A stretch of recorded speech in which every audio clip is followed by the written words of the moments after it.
Hey guys, my name is Wes. Today I'm going to take a moment to walk you through Living as One, which is our new streaming platform here at LifePoint. I just want to make this video to make sure that when you get into Living as One on a Sunday, that you have complete confidence in knowing how to use this platform and how this platform can benefit you. Check it out.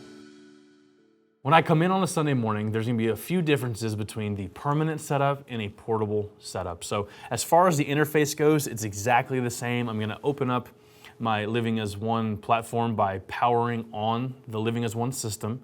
But before I power on the Living as One system, if you're at a portable campus, I need to make sure that my monitor is both plugged in, powered up, and ready to receive a signal. So once I have that, what I'll do is I'll click the power button on Living as One, which is a literal piece of hardware for you at a portable or receiving campus.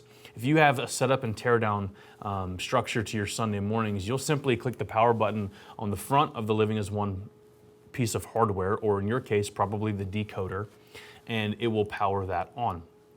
Once you've powered on Living as One, or for a permanent facility, once you've gone to your decoder or encoder KVM, which is what I'm sitting at right now, that is where you can begin logging in. So in the login process, it's very simple. For you, when you power up your system, it should always have the same information. It should auto fill in the LifePoint campus name of wherever you're at for the username. And then there should also be an autofill setting turned on for the password. Now, if you do not have your password, or if it's not in there, don't worry, take a deep breath. Your production director will have that password. If they don't, if in a case they have forgotten, your director's out for the day or whatever, also, don't freak out. Just go to Discord and send us a message and we can help you out. Diving into Living as One in the interface, what we're gonna first do is we're going to, like I said, get to your computer. Once it's on and running, we will see a login window. So simply turn to your computer, look at your login window. So for me, I'm here at LifePoint Fredericksburg, our broadcast location.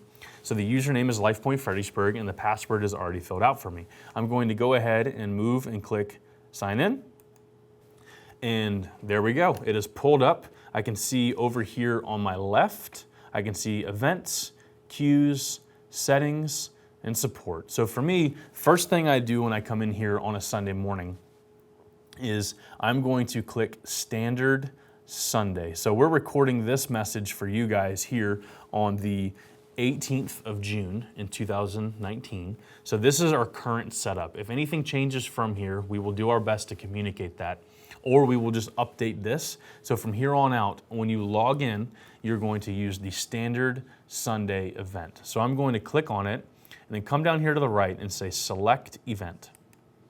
So for those of you who are at 5:30 a.m. or 5:45 and you're like, whoa, I don't see anything yet, there's nothing happening on the selection, it's because we don't actually go live on Living as One until 6 o'clock a.m. So if you've set up and you've jumped the gun on like being prepared faster than anybody else, just hang tight. At 6 a.m. the signal will begin to come through from LifePoint Fredericksburg.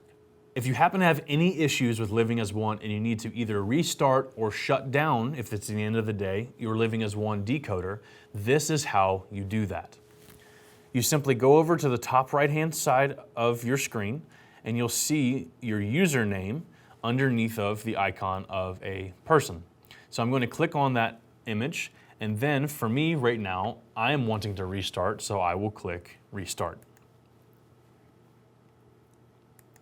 Follow the prompts as necessary. So what we've learned in doing a timing is it takes about 2 minutes and 57 seconds for this restart to fully happen. So hang tight. If it's in the middle of a service, once again, keep your cool. You are the calm in the storm.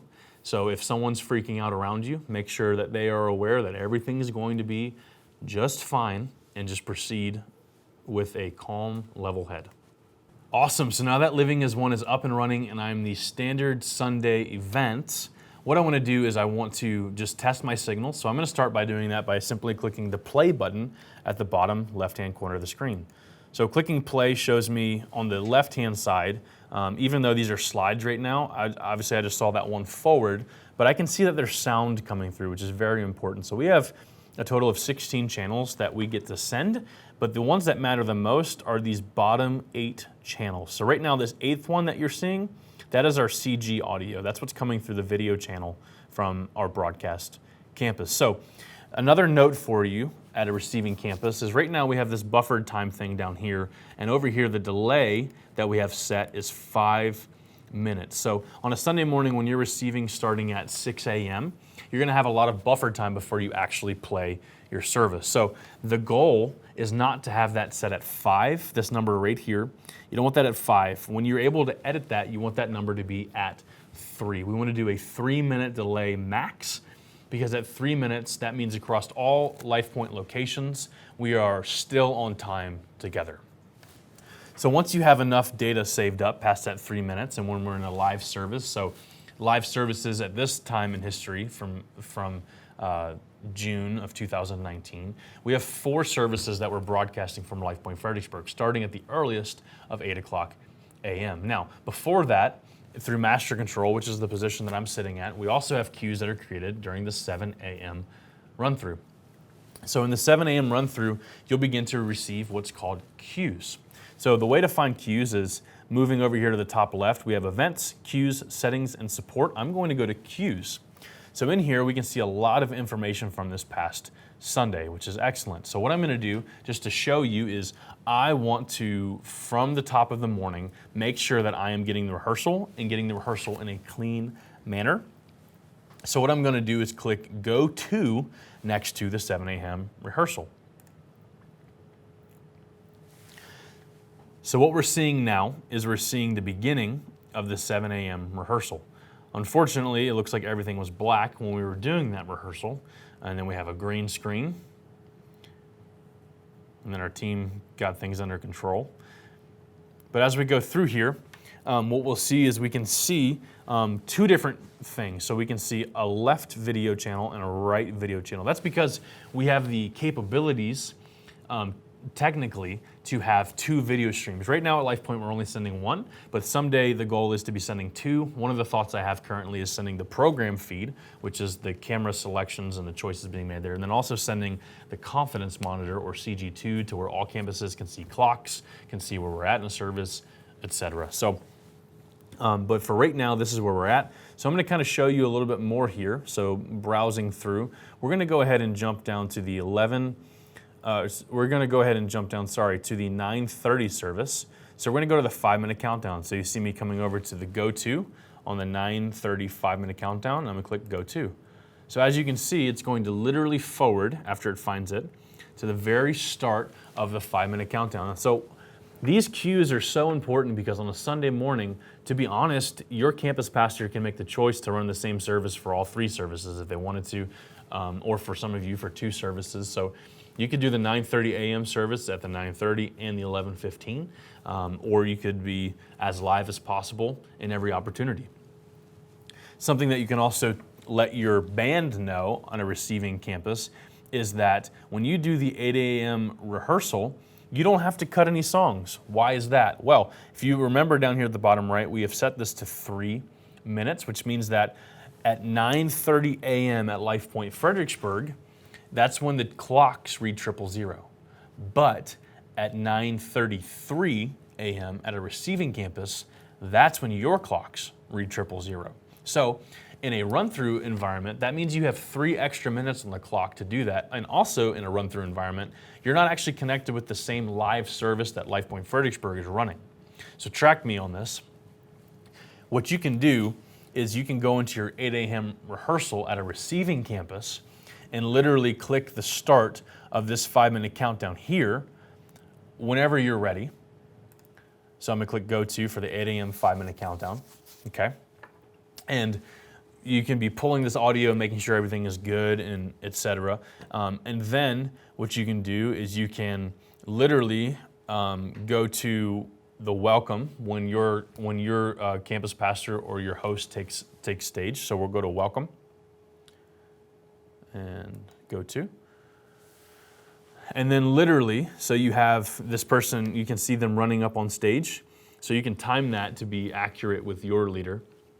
And then literally let it flow and pick up the point-to-point moment exactly where their point-to-point moment starts. This allows for a lot of ease in the transition and stuff like that. Now, if the clocks are off at the broadcast location, You also, luckily, have a 3-minute heads up through our communication platform, Discord, to know that there is an issue coming downstream. In those 3 minutes, you have buffer to make your corrections, make your adjustments, and communicate to your teams that they will or will not experience issues. So I'm just going to take a few moments now to kind of walk you through this user interface and help you understand what the details mean, what the numbers mean, why things are gray, why things are white, etc., to kind of build some confidence for you. Looking at the interface in Living as One, you can see a couple different things going on here. Obviously, we've talked about the events, queues, settings, support, etc. You also have network, disk, on-demand, cloud mode. These things you're really not going to have to change up here at the top unless there's an issue, and then we can walk through that with you. You also have the identifier right here of the multi-site decoder letting you know what event that you are on. We can then move over here to the right where you have your time of day clock, which is very bold and very out there, so you can always see where you're at in your time of day at your location on your campus. Moving down here, we have the UI for our audio. Remember I said that these bottom 8 channels, channels 1 through 8, are the ones that matter most to you. We also have down here some of our toggle settings for rewind, forward, play, pause, etc. And then we have down here letting us know the buffered time remaining. So luckily, this service is not a live service. And if you're choosing a service to play back that's not the actual live service, you're going to have a lot of buffer time like this too. So we're at 59 minutes and 51 seconds on buffer that's remaining, which means that we could literally lose internet for 59 minutes and 51 seconds and not feel the effects of that. Now, if you're streaming a live service with a 3-minute buffer, it's going to be closer to 2 minutes and 50 seconds, etc. It's going to try to always give you 3 minutes of safety. And in those 3 minutes of safety, if you do lose internet, you have roughly 3 minutes to reconnect internet before you have a severe issue on your campus. Moving forward with some of these other visual cues, we have gray descriptions up here. If it's grayed out, that means that you are past that point in the service. Now, if it's white, it means that that time is still yet to come. So here we are on the 8 o'clock welcome. And if you can see over here, we have position, so where that is in the service. We have countdown, we have time, and we have the submitter. So countdown means how much time is left in this queue before the next queue. So we're right now at a place where we have 56 seconds before we have our next queue. So that's super helpful for you knowing if you are going to hit or if you're going to miss the countdown time. So if locally it says that you have, 1 minute and 50 left and this says you have 42 seconds left, something is not going to work. And in that situation, you can literally come down here and click pause.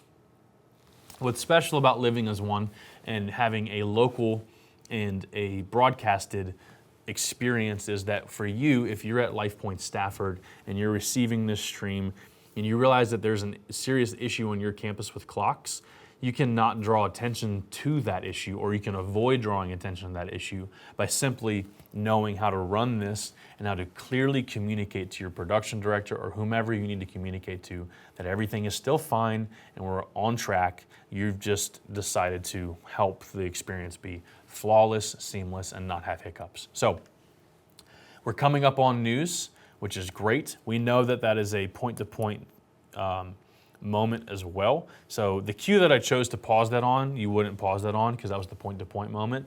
But for example, in an upcoming week on July 7th of 2019, every campus is local for every service. So we could do that if we wanted to make sure we were in time. But what we're gonna do here is I just wanna show you how this works. I'm now going to simply click on the news queue and click go to.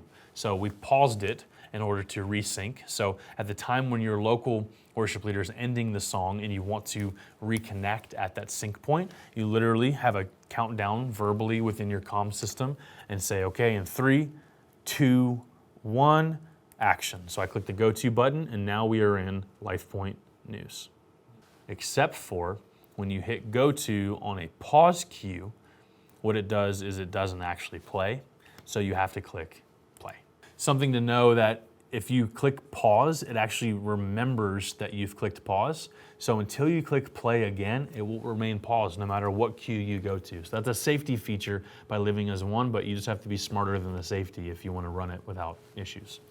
So what I'm going to do now is I'm going to click go to on the news So since I have it paused, what I'm then going to do is tell my team that I'm going to click play in a certain amount of seconds. So for example, let's do 10. 10 seconds, I'm going to click play because I'm watching the stage and I'm watching the CG2 operator and understanding where they're at in lyrics, where we're at in timing, etc. And then as we get close, and I do a countdown, so I match their countdown. So for example, if this was the welcome, we know that the welcome's 3 minutes. So that when the clock gets to 3 minutes flat is when the welcome should be starting. So in this situation, we're gonna do this with news. And so what I do is do a countdown, and I'm gonna do in 5, 4, 3, 2, 1, and I'm going to click play, because when I click play for that go-to cue is when the cue resumes. So other than that, in Living as One, all of these cues function the same way. The interface is very intuitive, it's very easy to use. My hopes for you is that you feel the same exact way, but this platform is intended to build a lot of integrity in our streaming capabilities on a Sunday morning. So for example, at LifePoint Stafford on one Sunday during one service, we lost internet connectivity 21 times. The next service, we lost it 17 times. And because of this system, because of the interface, because of the 3-minute delay, we never felt an effect on the campus. Our goal with Living as One is to restore confidence for you on your campus of connectivity. Restoring the confidence allows us to build new lines of equity. It allows us to worry about things that actually matter in a way of improving excellence. We want to take one thing off of your worries, which is your infrastructure. So our hopes for you is that in using Living as One, you would see Sunday mornings as much more of an opportunity. Our goal is in the future to have more programming opportunities through Living as One. So we have a 3-minute delay right now. Our goal is on a campus level to actually not delay the start of your service, but to just allow it to where the buffer between when a service begins and you click play on the point-to-point moment is a little bit larger. So we could have an extra song in your playlist. We could have an extra talking point from your campus pastor. We could have stories shared on stage. The opportunities are endless, but all of that gets to start now through this system. And we hope that this video resources you and allows you to gain confidence in Living as One as we move into this new season.